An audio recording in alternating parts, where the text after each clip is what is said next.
It's been 228 days since Mitchell Hurtubise made a mad dash from first base to home to clinch the championship for the Rockies.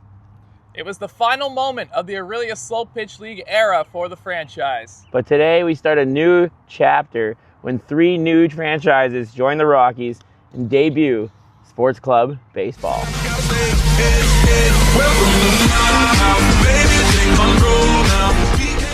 Good morning and welcome to the Clubhouse. I'm Tyler Evans, joined by 2025 Rockies MVP Mitchell Hurtubise and 2018 MVP Braeden Price. And today we got the Studebakers Beachside Rockies opening the season, hosting the NKD Muskies, and the Wagner Lawn Care Angels are going to visit the CMF Automotive Metropolitans. Later in the day, it's Sports Club Football Week 6. The second place Santa's Nook Huskers taking on the Rick Grant Landscaping Blues. The Wagner Lawn Care Trojans visit the CMF Automotive Silver Bombers. And on Sunshine Superwash Primetime Football, the Synergy Healthcare Augies rekindle their rivalry with the McLean and Dickey Thunderbolts. All right, we're going to start today with our guest, Mitchell Hurtubise. Mitch, what do you remember from that championship play that closed out and capped a 6-run rally in the final inning for the Rockies to win the championship? One of my favorite sound bites from that is the 3 of us behind home plate, and there's a skirmish happening on the field, and there's audio of Tyler saying, "Who cares? We won." It's one of my favorite things he's ever said because there was very much truth in that. Why were we still worried about what's happening on the field? The game was over. The winning run was scored. Let's go over the rules. So, every player hits every single inning in every game. Each team bats a full lineup, no outs recorded for the scoring purposes. You're just going to roll through your team. And instead of innings ending on outs, a half inning is completed once every player in the lineup has had a turn at the dish. Okay? The total number of runs scored during that inning, in the cycle, I suppose, is the team's score for that inning. Each team will bat through its entire lineup 3 times, 4 times or more if time permits. There is no stealing, there's no sliding, there's no leadoffs. Runners must cross cross the line behind home plate. Don't actually touch the plate. We don't want you colliding with Liam back there. He has no idea what's going on. And if the batter were to hit the pitching screen, he is automatically out. Yeah. Each team is going to pitch to their own player, and each batter is going to receive 3 pitches. You've probably heard or familiar with the term 3-pitch before. If the ball is not put in play by the time those 3 pitches have concluded, then the batter is out. And the final batter in each lineup must attempt to go home, ensuring every cycle reaches a natural conclusion, which we will demonstrate now. Amazing. And there he goes. He hits the ball, takes off. The fielder picks it up. Oh, he's cooked. He's so cooked. And we can run him down or whatever we want, but we just toss it home. Out! And he's out. And that's how it works. All right, to Sports Club Football now. We are literally halfway through the Sunshine Superwash spring season, which brings us to our next segment, Whiteboard, where we will choose our mid-season award winners. Price, let's start with the best receiver. Who do you got? So I'm going with Ethan Phillips. Ethan Phillips has almost 1,000 yards, 992 receiving yards, and 7 tuds on 29 catches. The guy is on fire. He's the go-to guy for the Bombers. Anytime they need a play, they're looking to him to make the play. He's just been a revelation in the league this year. I've never seen such explosive come onto the scene and just take charge. And yeah, the guy's a good player, and that's why he's getting recognition from me. I'm going to go with Blake Cruz. Already 381 yards, 4 touchdowns. He's only played 2 games. By the end of the season, I think he'll definitely be the leader in receiving yards, which is just crazy considering he showed up just 2 weeks ago. Yeah, I can't argue with Blake. All right, let's do best quarterback. All right. I'm going to go with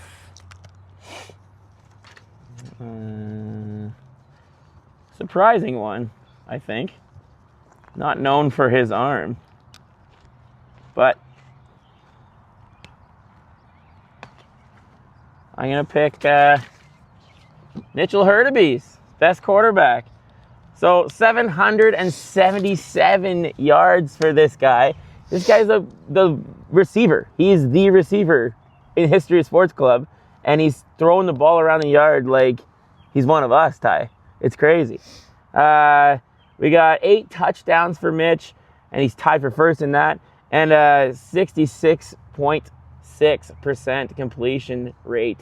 Guy's on fire, sharing the ball too with his whole team. Like, he doesn't pick one person. Likes to get the whole team involved, and it's kind of like holding true to the spirit of what we started in making sure everyone gets a touch every drive. So, yeah, good job, Mitch. Keep it up. Yeah, I was kind of thinking about this earlier this week. Has Mitchell Hurtubise had 2 Hall of Fame Sports Club football seasons? Careers? Yeah, careers even. Yeah, maybe. Like, it's pretty impressive. Yeah, I got Colton Thompson. He is the leader in passing yards with 940 yards and 6 touchdowns. The completion percentage is a little bit ugly, but is that fully on him? Is completion percentage more indicative of your receivers, or is it more on the quarterback? Yeah, it could be. I mean, sometimes we just got to rein that arm in. There's no argument with the arm that Colton Thompson possesses. Like, that thing is scary. Mm-hmm. I remember the first week we're out there in the wind and the rain or whatever. Didn't matter. And I was watching him throw it, and I was like, guys, just go deep. Like, he can throw the whole field. So that might have been some bad advice, though. We may have to rein that in a little bit. Yeah. All right, let's do best defender. Okay. I got Vince Pecinas. So Vince, his speed is unmatched out there. Straightaway speed. This guy's closing in on you anytime, anywhere. I remember at the Powerball 38 there when we ran that Philly special, and Mitch had me open for probably 70 yards of open space, 70 square yards of open space. I caught the ball. I started jogging a little bit, and I could hear him coming like a thoroughbred horse from behind. The guy's so fast, and he's scary, man, when he's coming after you. So for that reason, I mean, you can't argue the stats either. 15 tackles and a pick, 8 passes defended. He's a great defender out there. Keep it up, Vince. All right, I got Connor Flannery. He has 18 tackles, which is first in the league. 2 interceptions, 7 pass deflections. Connor's been a stud out there. He just seems to always be wherever the ball goes. He's always the first one to get the flag. Right on. So now let's choose our MVPs. Okay. Once again, right back to the well on this one. Ethan the Thrill Phillips. Guy is unbelievable out there. I just think you think back to all the talking heads like us out there, and you've got them saying that where would they be without this guy, right? Like, every time the MVP conversation comes up, it's how important they are to their team. I don't know. They've already sustained a couple injuries this year, the Bombers, and I just don't know if they could afford to lose this guy. So for that reason, I'm going to take Phillips as the MVP at the midway point.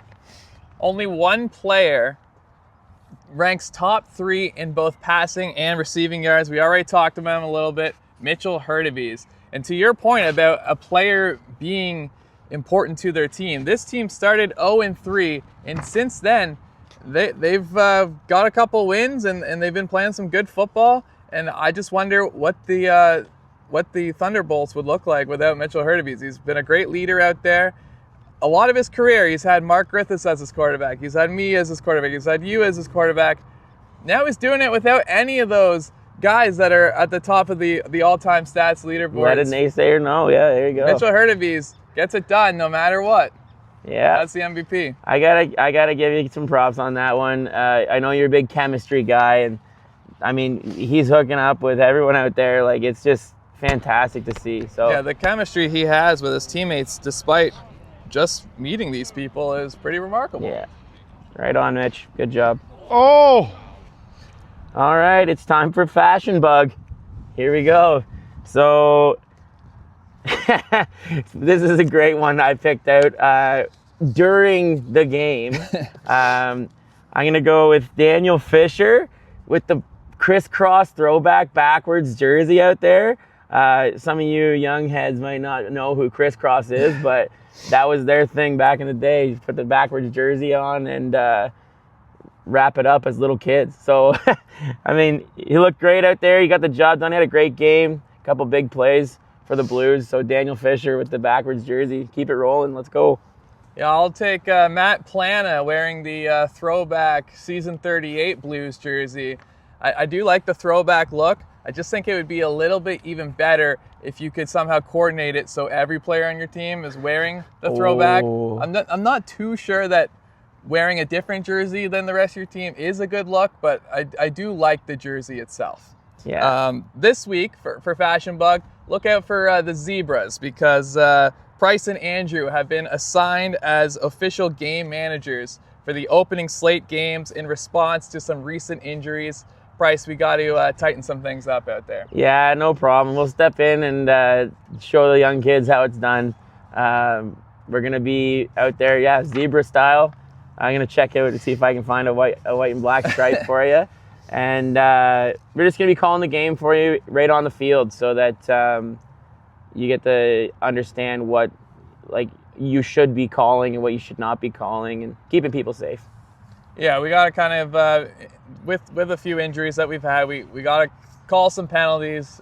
We don't want to. We try not to call penalties. We like to just let everyone work it out amongst themselves. But for player safety, we're just going to make sure that things are a little safer this week. Right on. All right, it is time for cheers now. Let's go through our birthdays this week. Okay, a very happy birthday on May 5th. Just passed for Jay Fallis. He's on the Angels. And Jamie Ball, also on May 5th, on the Muskies. You can maybe enjoy a slice of, I don't know. Fish. Yeah. Fish and chips. All right, happy birthday, May 6th, to Matt Planta, the captain of the Blues. Right on. And May 9th, Caden Hollick of the Thunderbolts. And today, for the Mets, Faith Bartley. Do you think she can maybe put one out of the park for a birthday dinger? Birthday dinger would be nice. That would be awesome. This may be the biggest week in sports club history. The first chapter of the Sports Club Baseball era begins today. 3 football games with plenty of Powerball playoff implications. And on Tuesday evening, we launched the Romera Flag Football League for Youth. It's going to be an iconic week in Sports Club. Super Sports Sunday. Have a good day, everyone. Go get 'em.